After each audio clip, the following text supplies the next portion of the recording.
Greetings, adventurers, and welcome back to Abnormal Voyages. My name is David, and today we find ourselves in Plant City, Florida. Today, we'd like to invite you to step back in time and join us on a prehistoric adventure.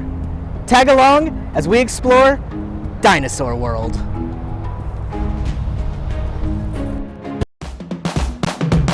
We're going to a place that you've never heard of before. It's Abnormal Voyages. You're gonna learn something new. We're gonna open new doors. It's Abnormal Voyages.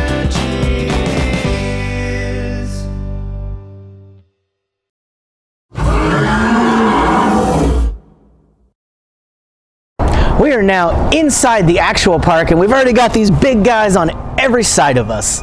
Let's go see what we can find.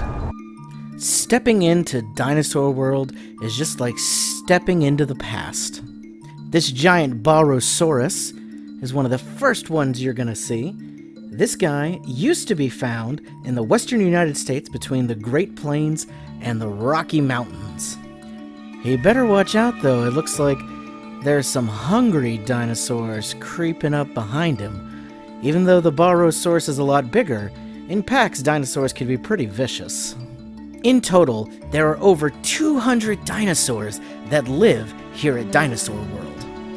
As you cross through the entrance arch, you can look over to the left. You'll get to see a very impressive looking fossil there.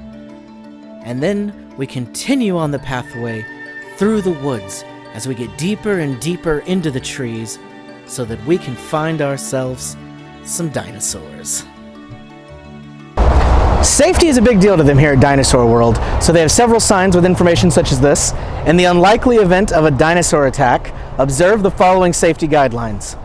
Run and keep running. It's good to know they have our best interest at heart. With the safety tips out of the way, we finally begin to encounter some actual dinosaurs. The first one we're going to highlight is the Dilophosaurus. You may be familiar with this from the very popular Jurassic Park movies. Commonly called the spitter dinosaur, this is the one that has the huge frill that can come out and then he spits poisonous goop into people's eyes. These guys weigh about 1,000 pounds and could grow up to 20 feet long. On the ground nearby, we spotted some Dilophosaurus. These guys weren't actual dinosaurs, but were early amphibians that lived around the same period. Think of them as giant salamanders. Similarly, the Lystrosaurus was also not quite a dinosaur. There's debate on if these guys lived mostly in waters like hippos or in the ground like tortoises. If it did live in the water, chances are it may have run into one of the Elasmosaurus here.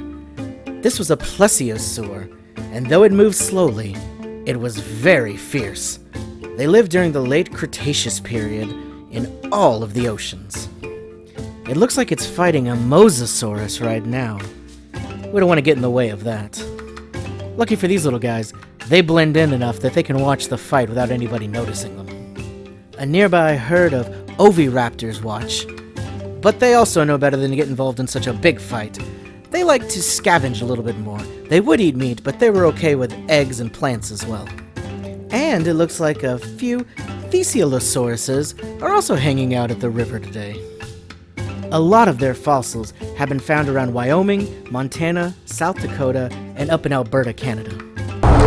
A close friend of the dinosaurs was the mammoths. We've learned a little bit about these in the past. Let's go see some. Woolly mammoths are certainly some majestic creatures.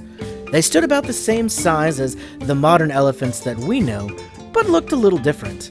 Despite that, their DNA is almost identical to elephants, which is why scientists are currently working to bring back the woolly mammoth. Hopefully that happens. Of all prehistoric creatures, the mammoth is one that actually hasn't been gone all that long. Though a lot of them went extinct about 10,000 years ago, some managed to live as recently as 3,600 years ago, which is about the same time period as King Tut was alive. We'll have to wait and see if science manages to bring back the roaming herds of mammoth. But until then, it's good that we have this family unit here at Dinosaur World. Now, though it was filled with majesty, the age of dinosaurs could be pretty brutal. Just ask this Barosaurus. It looks on as one of its friends, well, ends up having a pretty bad day, to be honest. It seems he ran into a pack of Deinonychus, and, like most things in nature, they needed to eat. These guys very much remind me of velociraptors, and scientists believe that they may have been the most deadly hunters, as well as one of the most intelligent of all dinosaurs. Some dinosaurs moved in herds for safety, such as the iguanodon. Iguanodons were much more peaceful, they were plant eaters, and one of the very first dinosaurs that we ever found fossils for. Remains of iguanodons have been found on every single continent except for Antarctica. And if you were attacked, fighting back was always an option. Looking at this Protoceratops here, even though he may be small, his horns were very sharp, and he was ready to defend himself. You can't let size fool you in the dinosaur world. Take, for example, these Ornitholestes. They are tiny, but together, they can tackle and bring down prey much bigger than themselves. And once they've got you down, they begin to feast. Close by were some Avimus, which are very bird-like and are actually one of the dinosaurs that scientists believe should be classified as a bird instead of a dinosaur. A lot of people believe there is a very close link between the two, and when you look at dinosaurs like the Psittacosaurus, it almost resembles a giant parrot of sorts. The more fossils we dig up, the more and more we learn about these dinosaurs, and what they really were. They certainly seem fiercer than birds, though. Here we see an example of that, with some Dromaeosaurus facing off against some Troodons. We should probably get moving before these two groups attack. And though size wasn't everything, being big certainly had its advantages. Here we see a Driptosaurus quickly capturing himself a meal.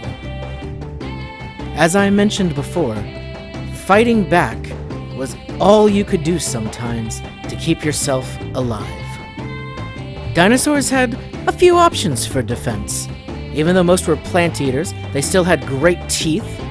Some were pretty big.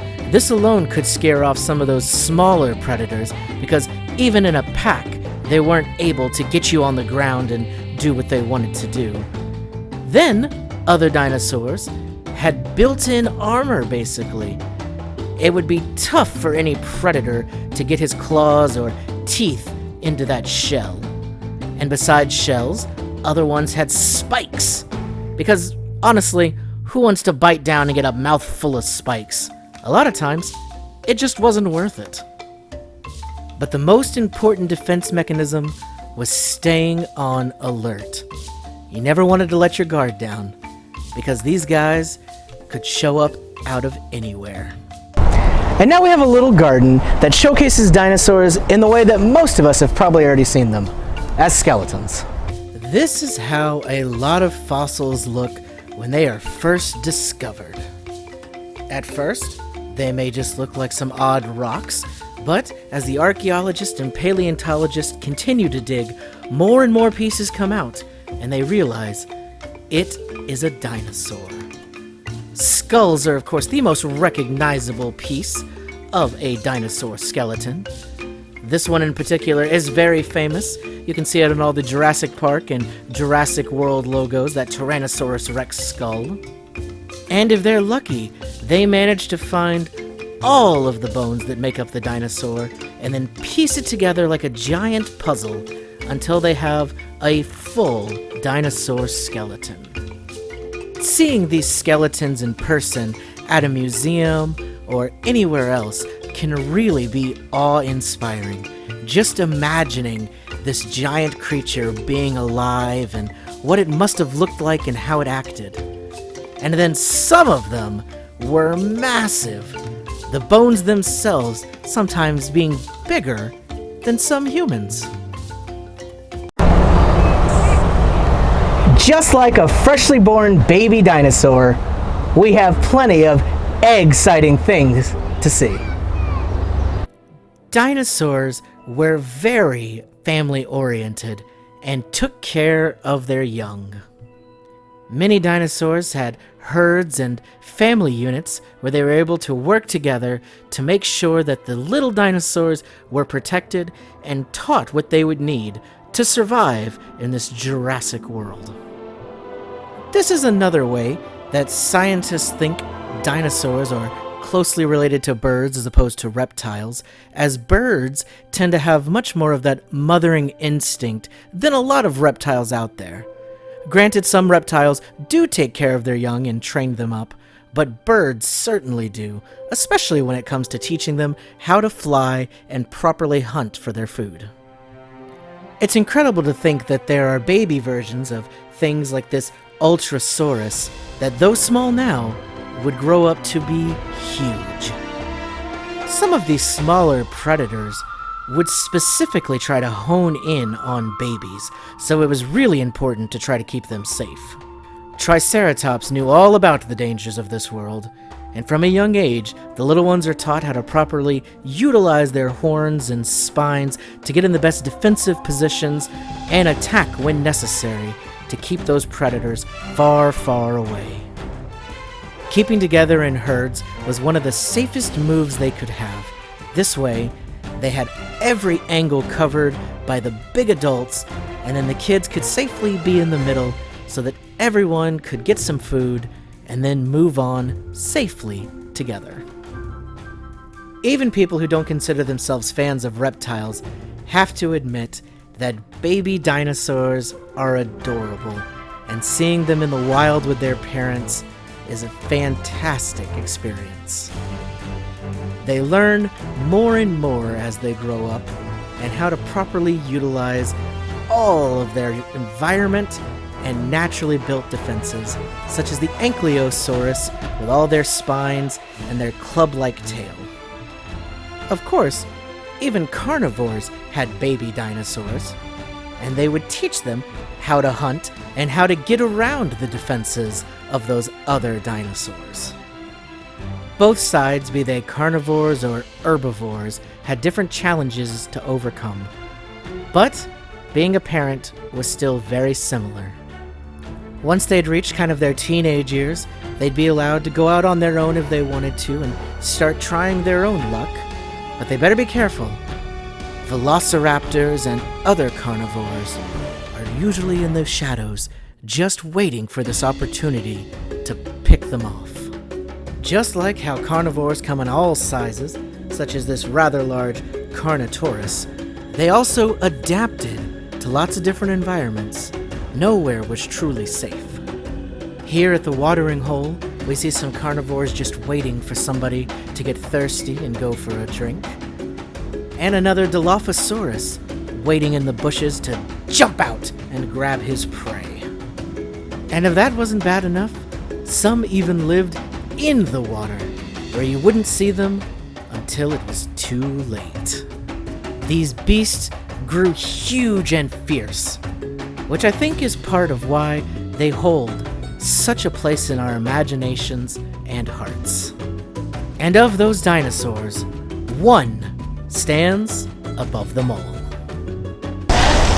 And we end with the ferocious and terrible king of the lizards himself, the Tyrannosaurus Rex. Well, that's all the time we have for today, adventurers.